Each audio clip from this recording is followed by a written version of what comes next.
వచ్చి ఉండదు చేయదు.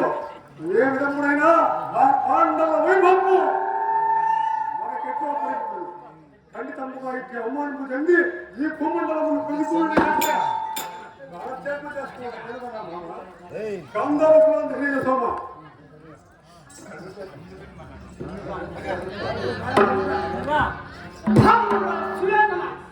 ఇంకా చెప్పు